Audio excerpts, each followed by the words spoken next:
I've been reading your messages, and I have to say, you've been through quite a bit. When we need that much space around us to conquer those creative doubts and the inner self-critic, we really need to step back from that and become a little bit more concerned about how we're going to solve that problem instead of falling deeper and deeper into that hole. So if you embark on this creative journey, you are ultimately stepping into a jungle that is filled with all your own thoughts and all those inner criticisms and things that you measure from your past experiences. Now, if you've failed at something in the past, the only feedback you have for that thing is that you could possibly fail again, right? And instead of seeing that as another way to fail, why not use those failures, list them, and right next to that list, write out what lessons you learned. And those learned lessons will act as guiding stones for you to step up onto the ladder so that you can become better, experience better things, and make better choices, right? And when something creeps up, like feeling like you're not talented enough, here's what I wrote. Your creative pursuit often begins with a seed of doubt about our talents, right? And it's that doubt that made you pick up the paintbrush, that made you take that first step to learn how something worked. Can you see how that doubt triggered the response? Now, you can either have the doubt, step back and do nothing about it, or you can have that doubt and ask yourself, what can I do to prove myself wrong, right? And that's how we learn. That's how we move through the doubts and get stuff done.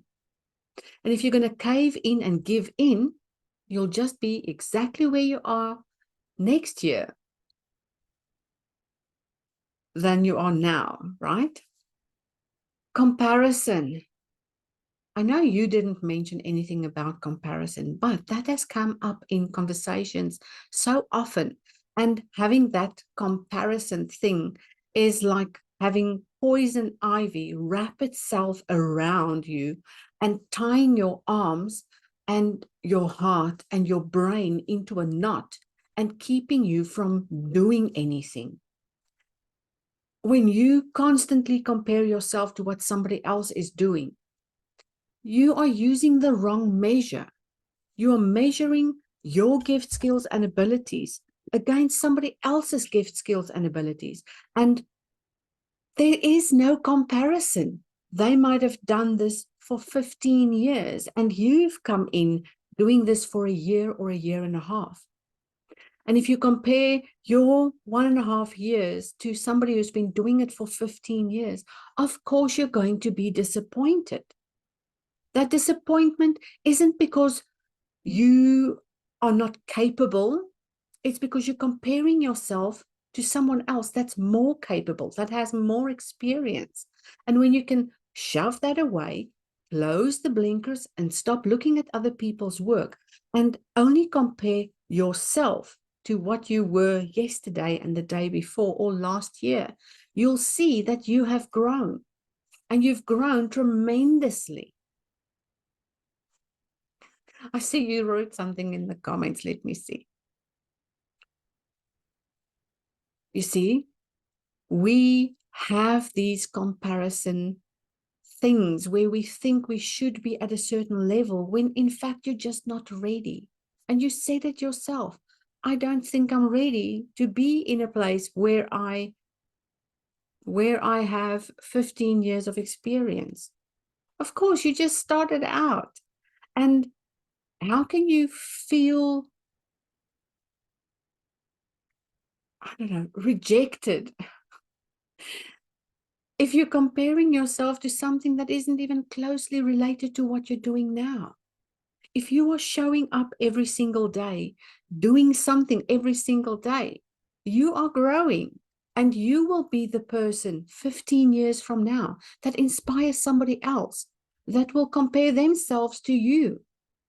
And when you can let go of that today, you'll be able to move forward. And you know what the biggest problem is? I think we are sucked in by pretty Instagram posts and TikTok reels and things people are doing online that they've probably edited and overworked and done 3 or 4 times to deliver something that is, in their mind, maybe better than what they wanted to produce in the first place, right? We don't know what's going on behind the scenes. We only see the best part they are willing to share online, right? So stop comparing yourself. There's nothing to be inferior about if you are doing your own thing. You are not comparing yourself to anyone else. You're only comparing yourself to you, right? And perfectionism is one of those invasive weeds that you really need to stop doing. I've been a recovering perfectionist for, let's say, 40 years.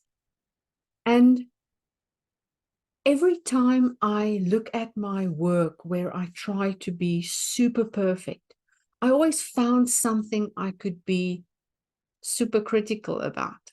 But when I stepped into accepting the fact that every piece I try out is a practice piece and that I'm learning, and come back to that a day or so later, I realized how much I've grown, how much I've accepted my own imperfections, and how much I actually love my work more than the day I sat down and nitpicked everything that was wrong with it.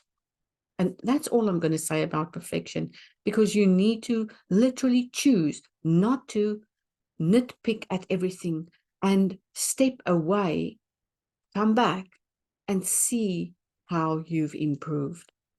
And if you don't feel like you've improved, just try it again. If you are after perfectionism, then go for it. But don't criticize every attempt you make. I know we all fear failure, and I want you to understand today that you can tame that beast. Yes, I'm looking at your comment.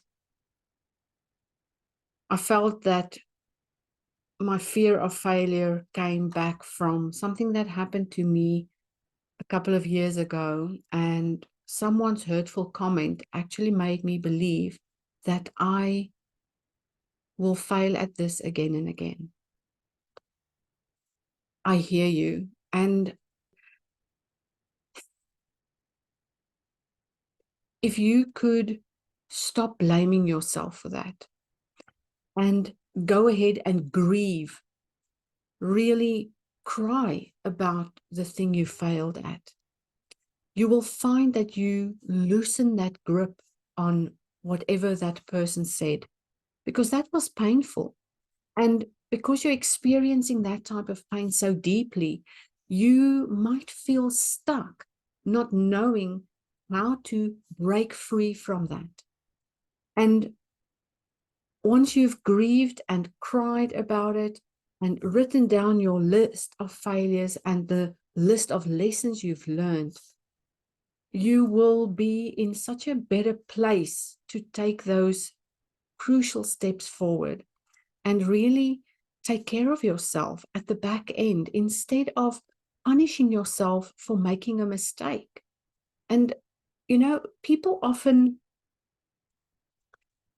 compare what they see out in the world with a list of things about themselves. And maybe that person's critical opinion came from something they had on their list. And just know today that that was their criticism, and mostly about themselves, not about you.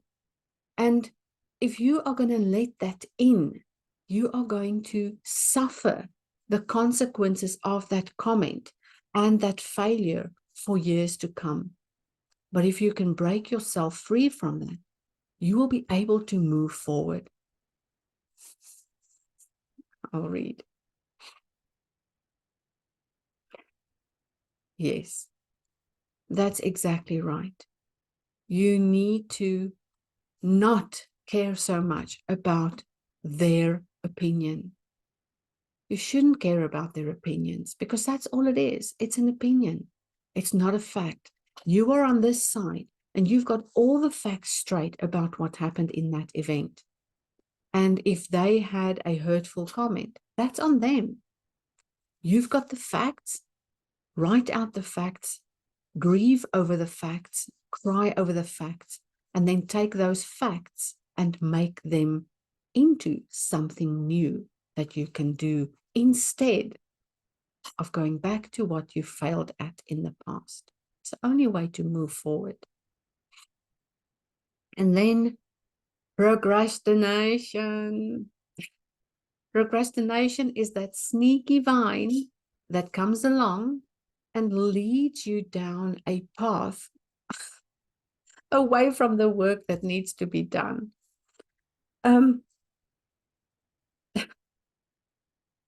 This morning, I knew I had to go and do my core exercise.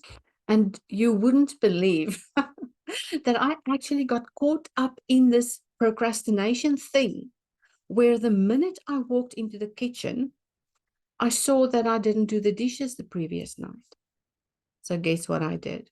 Instead of going to do the core exercises, I got swept away by that leading vine down the rabbit hole.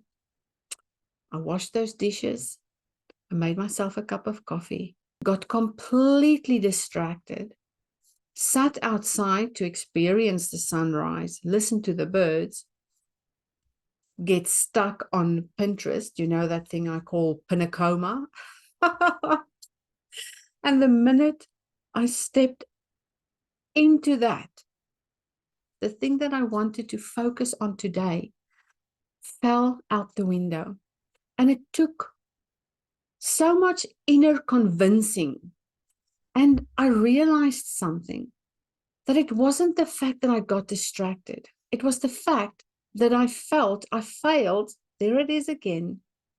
And instead of just doing the thing that needs to be done, we linger around this failure thing and just look for something else to do to keep us busy. So we don't think about the failure and that we don't go back to what needs to be done. And in the end, we simply leave that in the way and it doesn't get done. And the way to establish that is to have better habits. And the thing I should have done was ignore the dishes because I should have washed them the night before, right? But then ignore that thing and do the thing I wanted to do. And then when that is done, reward myself with all the rest of the stuff. If I had done that one thing I set out to do for the day, I would have felt completely different about the rest of the day. But because I thought I failed, I felt down and in a trap where it felt that it's not worth doing it. But the minute I did it, I felt so accomplished, and that brought me into the rest of the day and made everything else easy. We have to stop this nonsense thing called procrastination. And if you have to procrastinate, procrastinate in a way, and I name this, I call this out in the powerful project planning workshop, where if you have to procrastinate in the things that will lead up to that thing that you need to do. So if you have to procrastinate in small steps that lead up to the thing that you need to do. And I've got this thing about being productive and making sure that I do get stuff done by setting a timer. And that timer will force you to get it done quicker, because we can type out a blog post over the course of a whole day and still be unsatisfied. But if you set yourself a deadline, a time, let's say 60 minutes, to write up a blog page, get the links in, post the images, and share it, it's done. And you'll have the rest of the day to read a book, to go out with your friends, to spend time with your children, to go to the pool, to go to the beach, to cook up a dinner that's so much more productive than spending a whole day writing one blog article, right? So instead of procrastination, why not take smaller little steps? Build better routines. Get into better habits. It's those habits that build the systems, that build the action steps that get us to where we need to go. And if we are not cultivating this discipline within ourselves, we'll stay stuck in procrastination forever. All right. Yeah. Yes, that jungle of doubt, I know. It is about uncovering uncharted territory, like touching the edge of that boundary. I want to show you one of the postcards. I'm sure you might have seen them before. Let me see if I've got one here. I know exactly which one it is, so I'll quickly page to that one. It's this one. That one. So this is a little field of flowers. There's the boundary fence, and just beyond the boundary is a little house, right? And this card says, just touch the edge of your comfort zone. Your best opportunity might just be one step away from that boundary. Nobody says you have to leap into the unknown. All you have to do is touch the edge of that boundary. Because if you're not even reaching that edge, you can't see what's beyond that. And then you can't move towards it.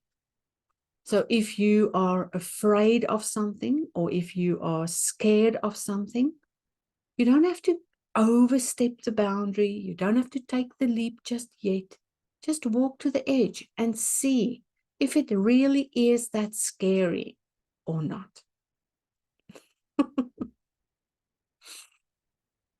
Yes.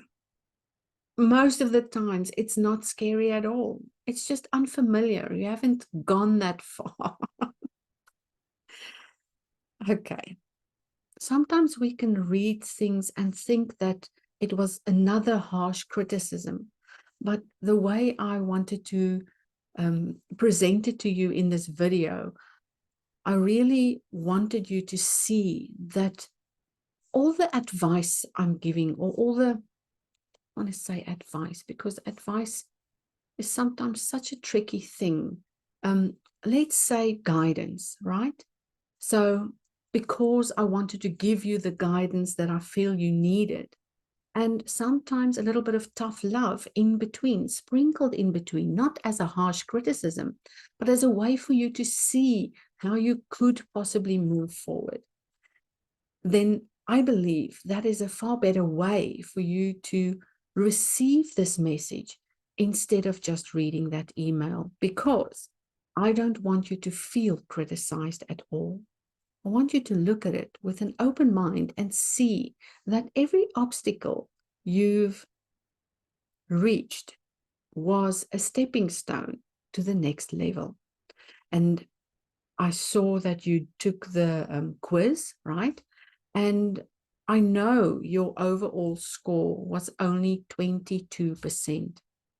But you have to keep in mind that some of those pointers that we looked at was for somebody that's already established in their creative career pursuits, right? It's not for somebody as a beginner to judge themselves and now decide that, okay, I'm not good enough. It's for you to see what you still need to work on, what you're good at already. And having a 22% score literally means you've done enough to prove to yourself that you could actually start this creative career journey.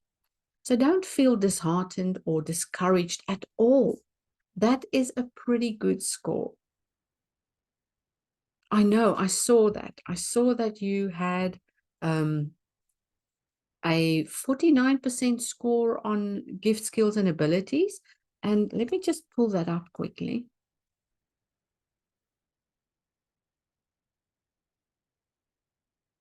There we go. 12% on productivity. I know, but it doesn't matter because it only means that you don't have the right habits in place. It doesn't mean that you're not productive. Of course, you're productive. Look at what you've produced already. The reason why you got a low score on that is that you're not productive in the right places, right? So anytime we get feedback like the results of a quiz like this, or even when we fill out the creative career questionnaire, things will pop up in our minds that will lead us down this road of self-doubt. And again, let's take a look at that response I gave you. Creative pursuits often begin with a seed of doubt about one's talents. Remember, that seed of doubt, when planted in fertile soil, will help you grow into where you want to go next. Use that little moment of doubt you felt right now and plant that seed to see what you need to nurture it with to make a success out of that thing. But if you're not going to nurture it, it's going to wither away and die. And that is your choice. Only you get to choose what you nurture or what you disregard. So when you've got that doubt, use that doubt, that seed of doubt, and build the thing you want to get to. All right? So take this message, make it a heartfelt piece of feedback, and generate those new seeds. Get them in the ground, nurture them, and move into your creative career practices in a way that doesn't feel like failure upon failure. And if anybody has anything to say, put that aside, because that is not you. That's not who you are. That is who they are. And that's their opinion.